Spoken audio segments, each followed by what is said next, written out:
Akhir musim gugur, waktu yang luar biasa untuk panen melimpah dan hasil yang berlimpah. Jadi, apa yang harus kita lakukan dengan semuanya ini? Hari ini tanggal 16 November dan musim gugur di sini cukup hangat. Kami baru saja mendapat hujan 1 inci semalam, 26 mm. Tanahnya benar-benar basah, tapi dengan metode tanpa menggali, kamu tetap bisa mengaksesnya kapan saja. Tidak ada masalah di sini, saya bahkan bisa berjalan di atas bedeng saya. Yang akan saya lakukan di sini sebenarnya adalah saya akan memanen seledri akar dan membuat remulat menggunakan resep dari buku masak baru kami. Jadi kita mulai di kebun dengan memanen bahan-bahannya, lalu masuk ke dapur untuk membuat hidangannya. Seledri akar ini sudah ada di sini cukup lama. Mereka adalah sayuran yang tumbuh lambat. Dan itu ditanam pada akhir Mei jadi. 6 bulan. Tan. Itu mungkin sudah cukup untuk resep yang akan saya gunakan yang membutuhkan Sekitar. setengah kilo. Agak sedikit terbuang saat kamu membersihkan akar-akar kecil seledri ini, tapi memang tidak ada pilihan lain. Sebagian besar sisanya bisa saya cuci, lalu tinggal memotong bagian atasnya. Kalau saya akan menyimpan seledri akar ini, yang akan sering kita lakukan ke depannya, saya akan menyisakan lebih banyak. Akar pada umbinya dengan sedikit tanah dan kompos yang menempel. Dan itu membantu menjaga kelembapannya dan membuatnya lebih awet. Bahkan, anda bisa meletakkan seledri akar seperti ini dengan sedikit lebih banyak akar di dalam kotak di gudang. Dan itu bisa tetap bagus sampai musim semi. Jadi ini adalah makanan untuk sepanjang musim dingin. Lihat hasil yang indah itu. Ini adalah varietas yang disebut Portos. Di semai pertengahan Maret dipindahkan. Pertengahan hingga akhir Mei. Dan kami menyiramnya sedikit di musim panas, sebenarnya tidak terlalu banyak. Sebenarnya tidak cukup. Itu sebabnya ukurannya sedikit lebih kecil dari biasanya. Jadi kita akan menyeberang di sini. Ada beberapa bawang putih yang baru tumbuh di sana. Kelihatannya pas untuk waktu tahun seperti ini. Dan di sini juga, berkat musim gugur yang hangat, ini adalah bayam yang kami tanam di pertengahan Agustus, sedikit lebih lambat dari biasanya, dan pertumbuhannya luar biasa pesat. Jaring ini terutama untuk menjaga agar kelinci dan serangga tidak masuk. Begitu juga dengan kol. Dan kol-kol ini akan dipanen pada akhir musim dingin, awal musim semi. Mereka tumbuh lebih cepat karena cuaca hangat. Dan kami juga sudah banyak memanen yang lain. Maksud saya, ini contohnya. Banyak sekali kubis yang bisa disimpan untuk beberapa waktu, tapi mereka juga perlu diproses. Yang tidak saya jual, karena saya juga menjual cukup banyak. Dan saya sudah membuat beberapa sauerkraut dan kimchi. Jadi, ada banyak cara pada waktu seperti ini untuk mengolah semua hasil panenmu.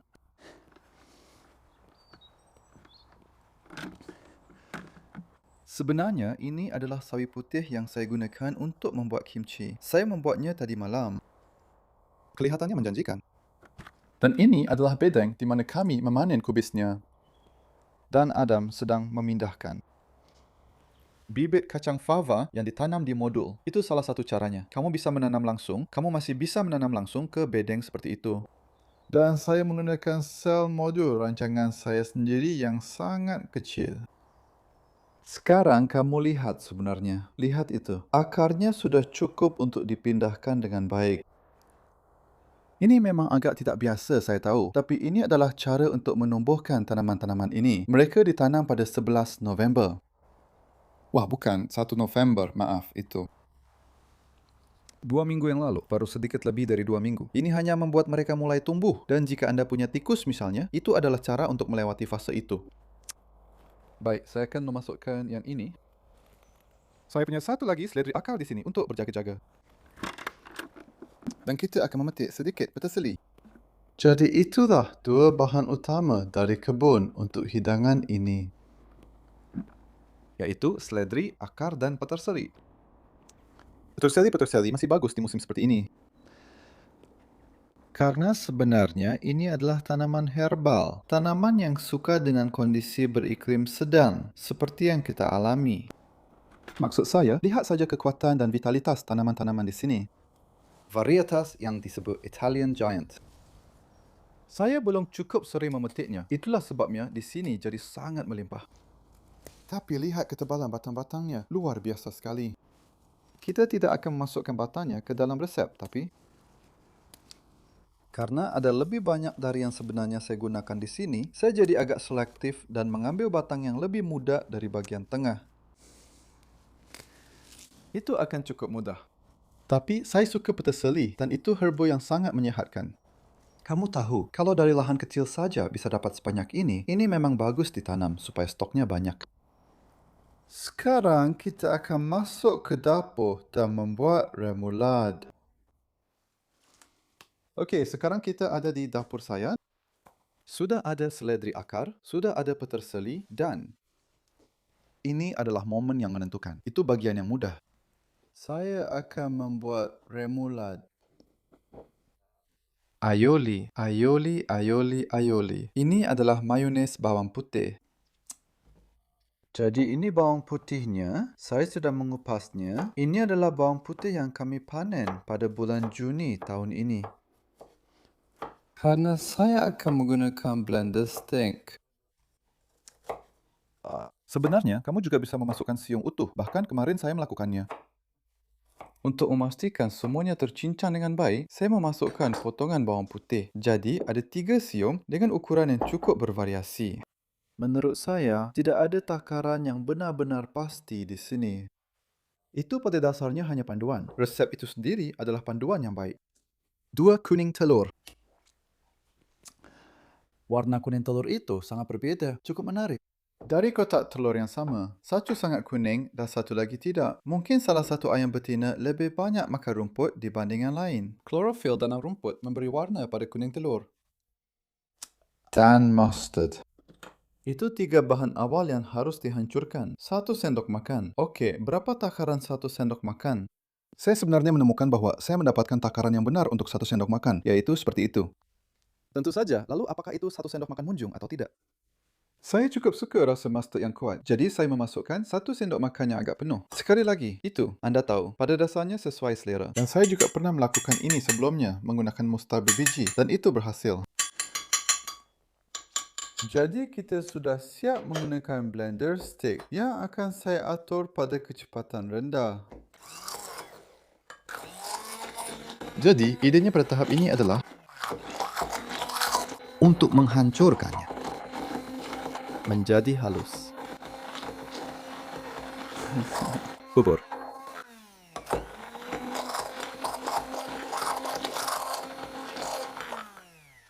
Ini sudah terlihat bagus. Sebenarnya, ada beberapa potongan bawang putih. Dan buat saya tidak keberatan dengan potongan kecil bawang putih itu. Itu akan terasa enak di remoulade. Jadi sekali lagi, ini terserah kamu. Sehalus apa yang kamu inginkan.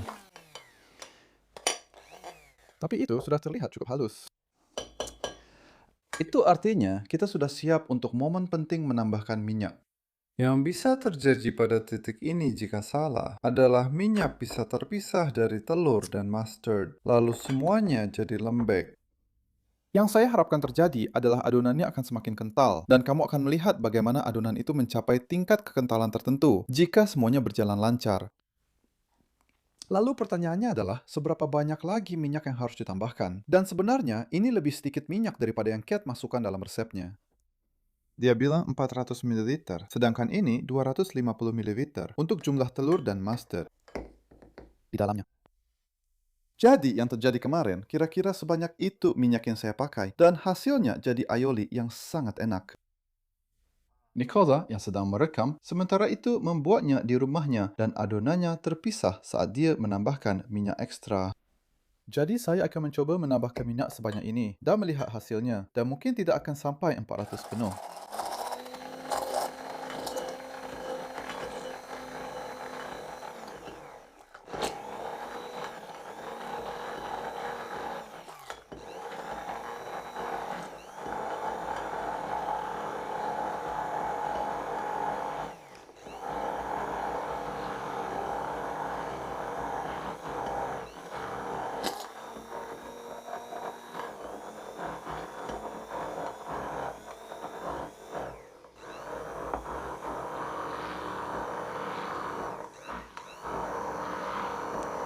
Ini terlihat menjanjikan. Itu sekitar 200 ml minyak. Saya akan memasukkan semuanya karena kita sudah memutuskan. Kamu bisa lihat sekarang ini benar-benar kental. Saya rasa bahkan ada gumpalan di dalam blender. Mungkin ada yang tersangkut sedikit. Sulit untuk mengatakan apa yang terjadi di sana. Saya tahu seharusnya saya tidak menggunakan jari saya, tidak. Tapi baiklah, itu sudah siap. Saya pikir jika Di titik ini, rasanya seperti lanjut atau berhenti. Kalau campurannya sudah bagus dan homogen seperti ini, saya selalu memilih berhenti dan tidak ambil risiko melanjutkan. tidak ada yang lebih mengecewakan daripada memiliki sesuatu yang indah. Aioli yang sudah tercampur rata, lalu Terpisah. Jadi pada tahap ini kita bisa menambahkan air perasan lemon. Ini sekarang lebih untuk menambah rasa. Itu air perasan dari 1 buah lemon. Dan sedikit garam, serta sedikit lada. Itu sekitar setengah sendok teh garam. Sedikit lada. Semua ini sesuai selera. Jadi saya hanya memberikan ide saja di sini sebenarnya. Kamu tahu, kamu bisa mengubah proporsi ini. Dan saya akan mencampurnya menggunakan sendok. Dan jika semuanya berjalan lancar, rasanya akan sangat enak. Lalu, kita bisa menambahkannya ke seledri akar paruh yang akan menjadi tahap berikutnya dari resep ini. Jadi pada dasarnya, resep ini memiliki dua bagian. Yang pertama adalah membuat saus aioli ini. Saya menggunakan minyak zaitun extra virgin di sana. Itu minyak yang sangat enak. Dan itu sudah memberikan banyak rasa. Lalu kita punya semua rasa lainnya, bawang putih, kuning telur, dan mustard. Ya, mari kita coba sedikit.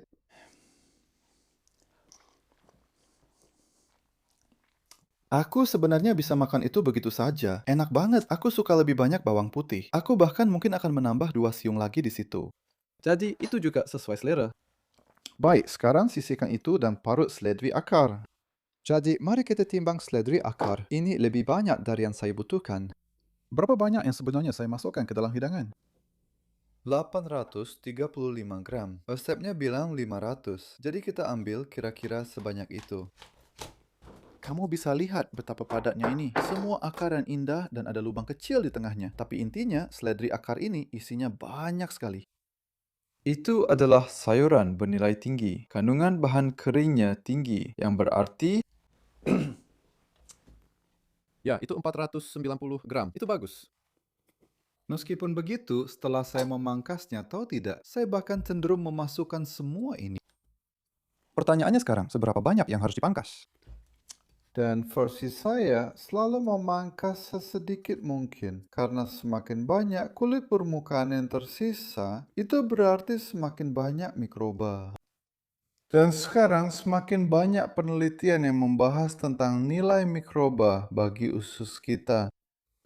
Dan coba tebak, dari mana kita mendapatkan mikroba usus yang baik, yaitu dari tanah. Jadi, pada dasarnya, seledri akar ini punya banyak manfaat, bahkan bagian pinggirnya yang kurang menarik sekalipun.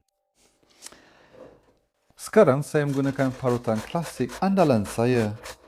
Saya melakukan ini secara manual, kamu juga bisa melakukannya dengan alat mekanis. Sebenarnya, saya sangat suka parutan manual, dan itulah yang sedang kita gunakan. Jangan terlalu halus, ini kenyal. Seledri akar ini punya tekstur yang bagus. Kamu tidak ingin memarutnya terlalu halus. Saya akan memarut bit lebih halus daripada seledri akar. Jadi saya akan lanjutkan dan nanti kita lanjut lagi saat saya menambahkan peterseli. Jadi saya sedang membuang batang peterseli. Saya rasa beberapa orang akan menggunakan lebih banyak batangnya. Bisa saja, batangnya cukup empuk. Inilah indahnya punya sayuran hasil kebun sendiri. Semuanya sudah tersedia. Kamu keluar, lihat apa yang ada, petik sesuai keinginanmu, siapkan sesuai seleramu. Dan siaplah untuk mengubah resep juga, karena seperti yang kamu lihat pada yang satu ini, dan aku mendapatkan seledri akar, beratnya lebih dari yang aku perkirakan. Dan ya, kenapa tidak membuat lebih banyak? Hidangan seperti ini, remulat ini, yang akan tahan cukup lama. Kamu bisa menyimpannya di kulkas. Kamu juga bisa menyimpan aioli di kulkas.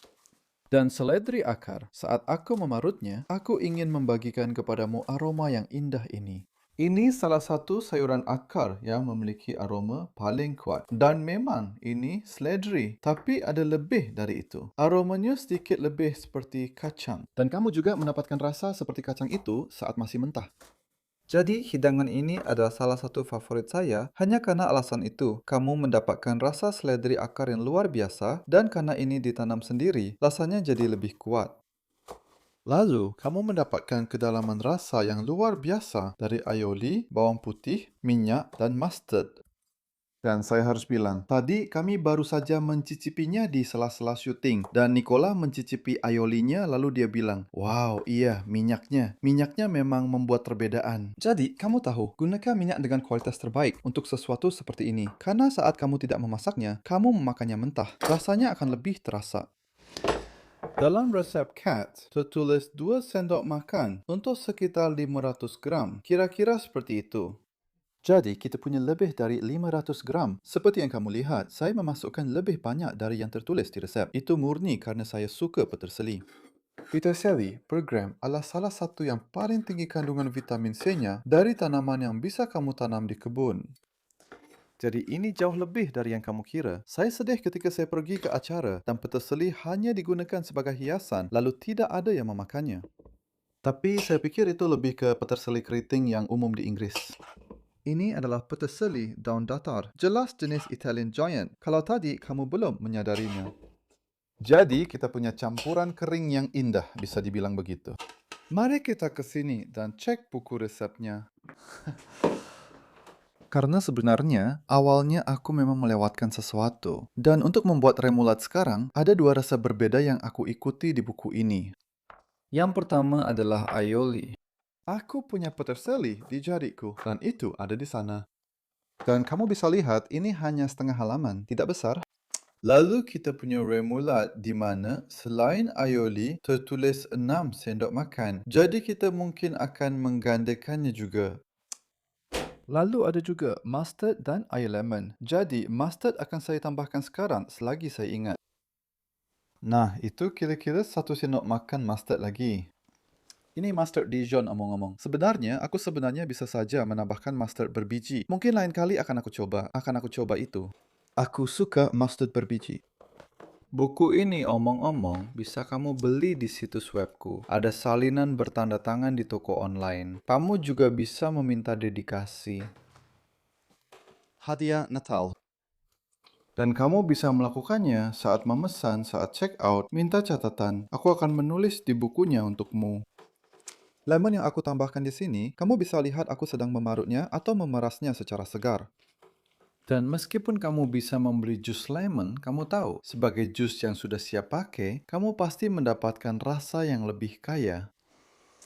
Dengan cara seperti ini. Saya akan memasukkan 1 buah lemon utuh lagi. Seledri, akar, dan lemon sangat cocok dipadukan. Sebenarnya, banyak sayuran akar. Beberapa malam yang lalu, saat acara peluncuran buku, kami mengadakannya di kafe pertanian kota yang luar biasa di Bristol.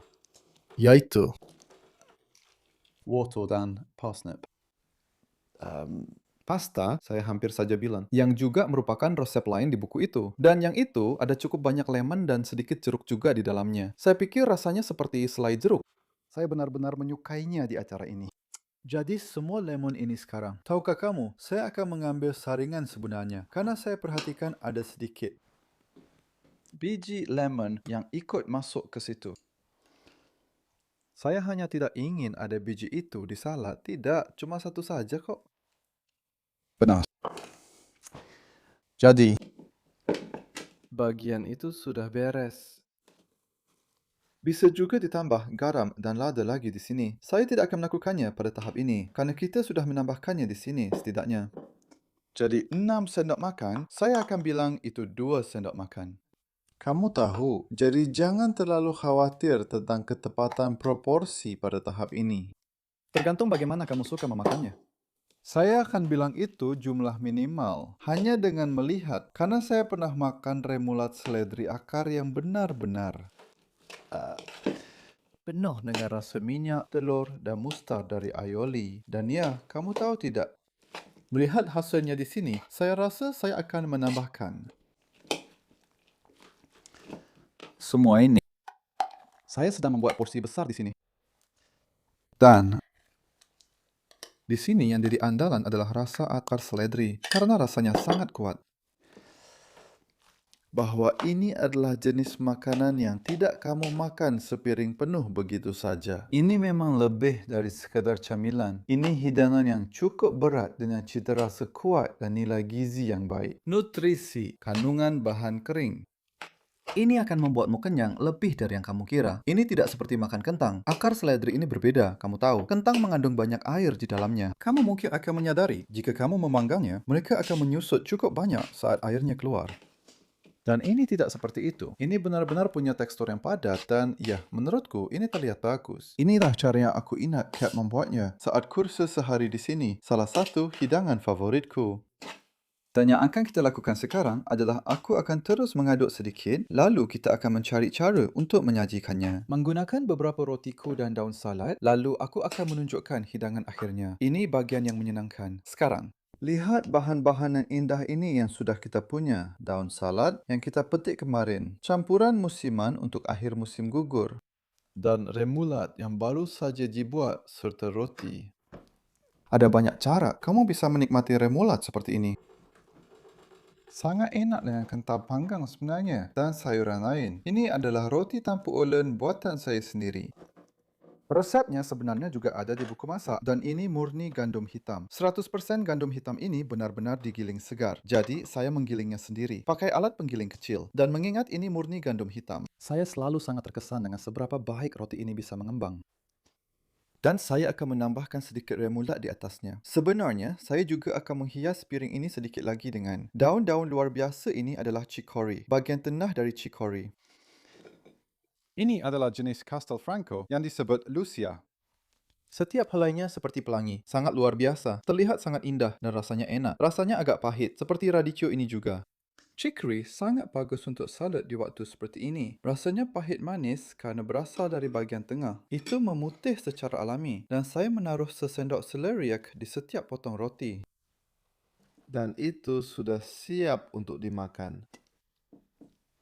Dan sisa aioli maupun remulat bisa kamu simpan saja di wadah Tupperware di dalam kulkas.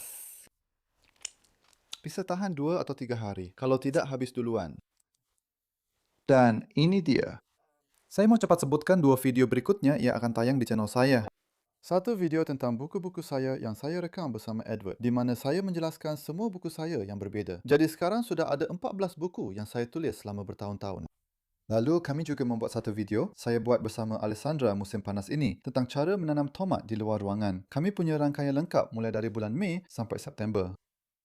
Dan kami sedang mengadakan beberapa promo di Green Friday, yaitu pada tanggal 24 dan 25 November. Jadi inilah saat penentuannya.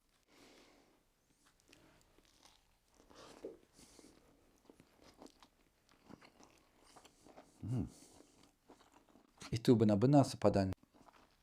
Itu menanamnya. Dan semua kegiatan memasak ini saya suka.